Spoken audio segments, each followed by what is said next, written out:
سبحان اللہ جی، زندگی پھر رہی تھی بھٹکتی ہوئی، میری خانہ بدوشی کو گھر مل گیا۔ اللہ شاہ بخاری صاحب جس شخصیت کے لیے نبی کریم صلی اللہ علیہ وسلم دعا مانگیں کہ پروردگار ان کو مسلمان کر دے، تاکہ میرا ساتھی بنا دے، تاکہ پھر وہ آنے والی نسلوں کے لیے، امت کے لیے ایک ایسی مثال قائم کر جائیں، ایک ایسے ادارے قائم کر جائیں، ایک ایسی راہ متعین کر جائیں جس کے آج ہم بات کرتے ہیں، گورننس کی بات کرتے ہیں، اداروں کی بات کرتے ہیں، پھر ایک پورے سسٹم کی بات کرتے ہیں۔ سیدنا عمر فاروق رضی اللہ تعالیٰ عنہ، حضرت عبداللہ ابن مسعود رضی اللہ تعالیٰ عنہ فرماتے ہیں کہ ما زلنا عزا منذ اسلم عمر، جب حضرت عمر فاروق اسلام لے آئے پھر اس کے بعد ہم ہمیشہ معزز ہی رہے، ہم غالب بھی رہے، پھر ہمارا کسی نے بال بھی ٹیڑھا نہیں کیا۔ جب آپ ہجرت کے سفر پہ نکلے نا، بعض صحابہ تو رات کی تاریکی میں نکلے، یہ بالکل اس کے برعکس نکلے، تلوار ہاتھ میں پکڑی، آگے بیت اللہ کا طواف کیا، سارے سرداران قریش سامنے بیٹھے تھے، ان کے پاس ہے، فرمایا من اراد منکم ان تسکلہ امہ او ییتم ولدہ او ترمل زوجتہ فلیلقنی وراء ھذا الوادی، جو تم میں سے چاہتا ہے نا اس کے بچے یتیم ہو جائیں، بیوی اس کی بیوہ ہو جائے، ماں اس کی گود اجڑ جائے، وہ آئے آ کے میرا راستہ روک کے دکھائے، میں ابھی جا رہا ہوں مدینہ ہجرت کر کے۔ تو یہ انداز تھا عمر فاروق رضی اللہ تعالیٰ عنہ کا۔ نبی پاک صلی اللہ علیہ وسلم نے اللہ تعالیٰ کی، آپ چونکہ نات کے وحی تھے، جو بھی دعا مانگتے تھے اللہ کی وحی سے مانگتے تھے، آپ نے وحی الہی سے ان کو مانگا تھا۔ اور پھر عمر فاروق رضی اللہ تعالیٰ عنہ کے بارے میں میرے آقا فرماتے ہیں، میں نے خواب میں دیکھا میرے اوپر میرے امتی پیش کیے جا رہے تھے، کوئی آ رہا تھا، اس کی قمیض ما یبلغ الصدی، سینے تک تھی، کسی کی قمیض اور پیڑ تک تھی، کرتے کرتے فرمایا کسی کی گھٹنوں تک تھی، ٹخنوں تک تھی، لیکن جب میرے سامنے سے عمر فاروق گزرے، علیہ قمیض نشترہ، اس کی قمیض اتنی لمبی تھی زمین پہ گھسرتی چلی جا رہی تھی۔ صحابہ نے پوچھا فما اول تو یا رسول اللہ صلی اللہ علیہ وسلم، آقا اس کی تعبیر کیا؟ فرمایا قال الدین، جتنا دین کسی کا بڑا مضبوط تھا نا اسی قدر اس کی قمیض لمبی تھی۔ تو عمر فاروق کو پھر اللہ پاک نے جب موقع دیا، جب آپ امیر المومنین منتخب ہوئے، یہاں بھی پھر وہ بات دہرانا چاہتا ہوں، جب یہ ممبر پہ آیا نا ملک صاحب، تو یہ دوسری سیڑھی پہ بھی نہیں پہنچے، تیسری پہ تو کیا جانا تھا، پیری پہ کھڑے وہ خطبہ دیا۔ لوگوں نے بعد میں پوچھا کہ آپ کم از کم دوسری پہ آ جاتے، کہا کہ وہاں نبی کے خلیفہ کھڑے ہوتے تھے، وہاں بھی کھڑے ہونا میں نبی پاک کے ادب کے منافی سمجھتا ہوں۔ یہ تھے عمر فاروق، پھر اللہ نے اس سے کام لیا، انہوں نے 10 سال کے اندر وہ کام کیے جو آج بھی اولیات عمر کے نام سے پہچانے جاتے ہیں۔ پولیس کا محکمہ، ڈاکخانے کا محکمہ، فوج کا محکمہ، خرچات، بیت المال، نہریں، یہ سارا سسٹم جو تھا نا، آپ نے پمائش کری پوری زمینوں کی، وظائف آپ نے جاری کیے۔ تو یعنی جتنا سسٹم تھا نا ایک منظم ریاست کا، وہ آپ نے 22.5 لاکھ مربع میل کی حکمرانی اس دور میں کی، جب موبائل ٹیلی فون نہیں تھے، اللہ اکبر، یہ چیزیں نہیں تھی۔ لیکن جب ایمان کی طاقت ہونا ملک صاحب، تو پھر دنیا نے یہ منظر بھی دیکھا۔ ہم نے تو موبائل فون آج دیکھے ہیں نا، وائرلیس سسٹم آج دیکھیں۔ خطبہ جمعہ مدینہ مسجد نبوی میں ارشاد فرما رہے ہیں، اور یہی سے فرمایا یا ساریہ یا ساریت الجبل، ساریہ غلطی کر رہے ہو میرے سپاہ سالار، پہاڑ کو اپنی پشت پہ لے کے آؤ، تو یہ جنگی ترکیب استعمال کرو۔ تو یہ یعنی حضرت عمر فاروق اللہ نے پھر یہ مقام دیا۔ نبی پاک صلی اللہ علیہ وسلم کی ایک حدیث سنا کے بات ختم کرتا ہوں۔ آقا فرماتے پہلی امتوں میں ایسے لوگ ہوتے تھے جو نبی نہیں ہوتے تھے، لیکن اللہ ان پہ الہام جاری کر دیتا تھا، نازل کر دیتا تھا۔ فَإِن يَكُن مِّنْ أُمَّتِي إِن يَكُن فِي أُمَّتِي مِنْهُمْ أَحَدٌ فَإِنَّهُ عُمَرٌ، میری امت میں اگر کوئی ایسا ہے تو عمر فاروق ہے۔ اور یہ مقبول جان صاحب، سیدنا عمر فاروق رضی اللہ تعالیٰ عنہ، ایک طرف جلالیت، ایک طرف ان کا وسیلہ انداز، دوسری طرف یہ کہنا کہ عمر تمہیں تو بکریاں چرانی بھی نہیں آتی۔ دیکھیں حضرت عمر کی جو بات کی ہے نا کہ بہت ساری چیزیں، میں ایک پرنسپل بتاتا ہوں، یہ اسلام کی تاریخ کا اتنا بڑا پرنسپل ہے کہ جس کا آپ تصور نہیں، آج اس کو نافذ کریں آپ کی چیخیں نکل جائیں۔ اللہ نے تصور دیا ہے کہ الارض للہ، زمین کی کوئی مالک نہیں، زمین کا اللہ مالک ہے۔ جس وقت فتح ہوا ہے نا فارس، تو دجلہ اور فرات کی زمینیں آئیں، عربوں کے یہاں زمینیں تھیں نہیں اس طرح کی، مطلب ایسے ہی ہے نا کہ نہریں نکل جائیں، سرگودا بن جائے، یہ بن جائے، یہ بڑی بڑی رحیم یار خان تک پہنچ جائیں۔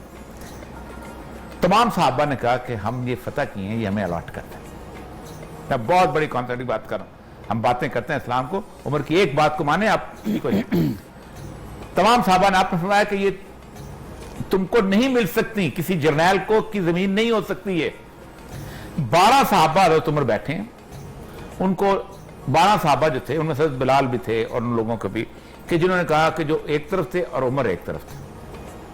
حضرت عمر کی ایک دعا ہے, تاریخ کی کتابوں میں بھی ہے, حدیث کی کتابوں میں, کہ یہ آپ لوگوں کا کانسیپٹ ہے کہ یہ زمینیں آپ کو الاٹ ہونے چاہیے.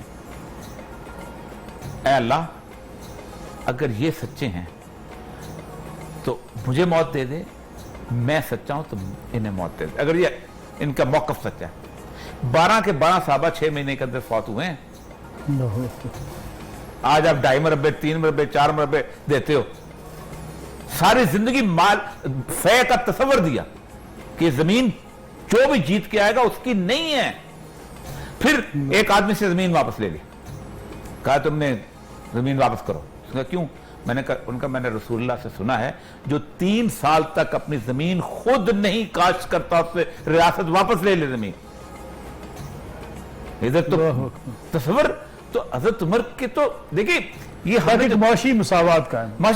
سب سے بڑی بات یہ ہے کہ زمین کو ایک مشترکات میں سے دیا گیا. آپ نے یہاں تک یہ جو ہمارے ہاں مزارعت کا کانسیپٹ ہے تصور ہی نہیں ہے اس طرح کا. فرمایا اگر تم نہیں کاشت کرتا اپنے بھائی کو دے دو, وہ کاشت کر دے.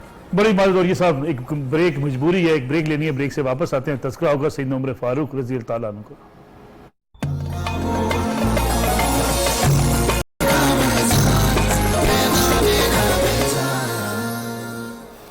صحیح ٹرانسمیشن میں ایک بار پھر خوش آمدید اپنا. اور یہ مقبول جان صاحب, بڑا مختصر بچہ وقت ہمارے پاس, ایک دو چیدہ چیزیں آپ ہمیں بتا دیجئے گا حضرت عمر فاروق رضی اللہ عنہ کے حوالے سے, کہ جو آج ہم ان کی سیرت سے اپنے حکمرانوں کے لیے یا اپنی اس ریاست کے لیے اڈاپٹ کریں تو ہم اپنے مسائل سے نکل سکیں. دیکھیں 3 چیزیں جو میں ان کا نتیجہ نکال دیتا ہوں سارے کا سارا جو اب تک میری بات ہوئی ہے.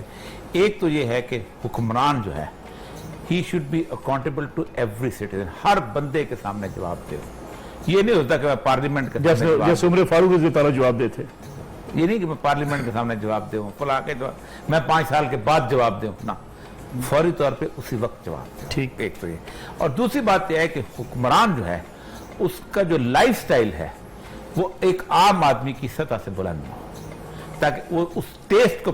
اسی لیے حضرت عمر بن عبدالعزیز نے جب اس کو دوبارہ فالو کیا, بہت بڑا کارنامہ ہے وہ, اس لیے عمر ثانی کہا جاتا ہے.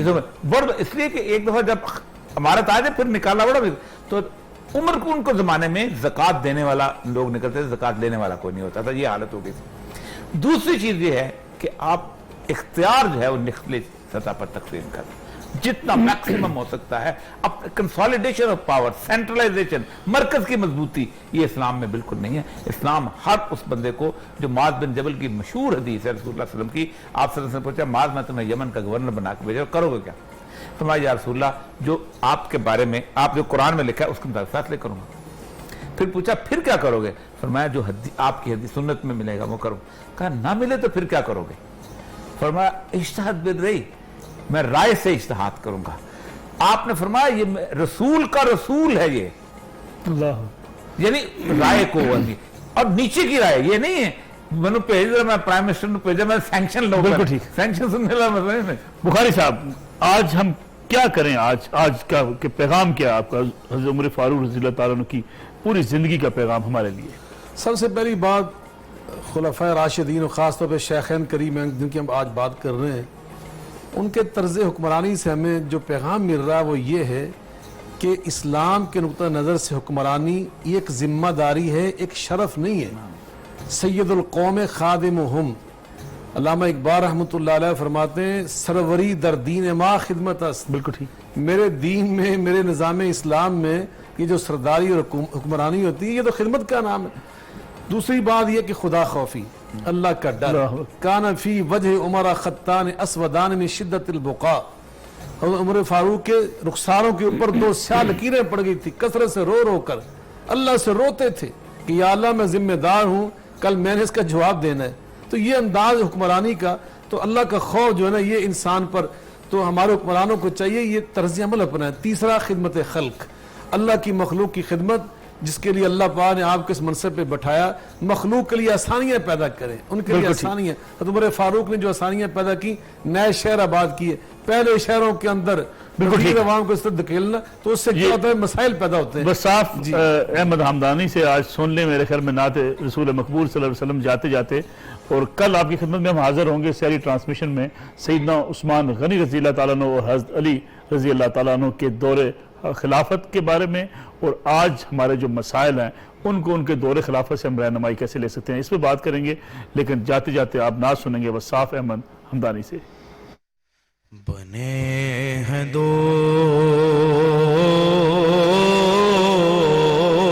جہاں، شاہ دو سرا کے لیے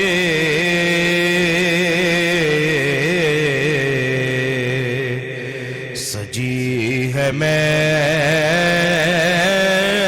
محفل کونین مصطفیٰ کے لیے.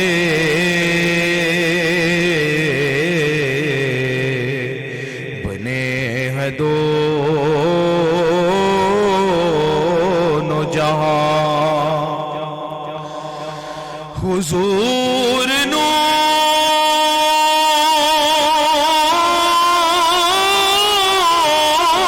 ہے،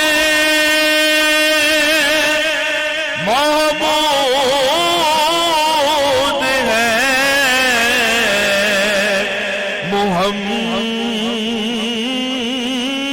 محمد ہے،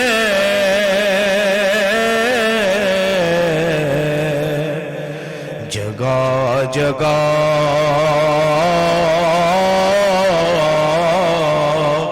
نئے عنوان ہے ثنا کے لیے.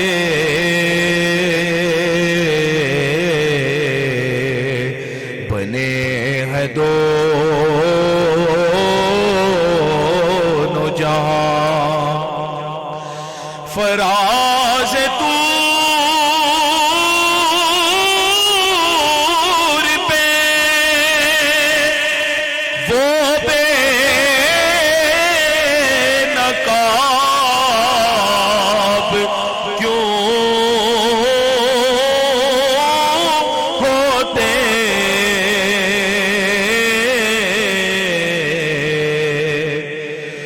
فراز طور پہ وہ بے نقاب کیوں ہوتے؟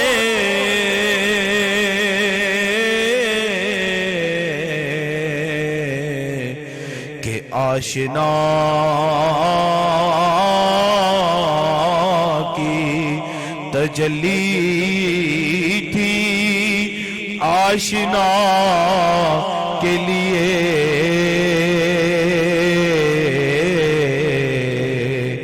بنے ہیں دونوں جہاں، شاہ دو سرا کے لیے.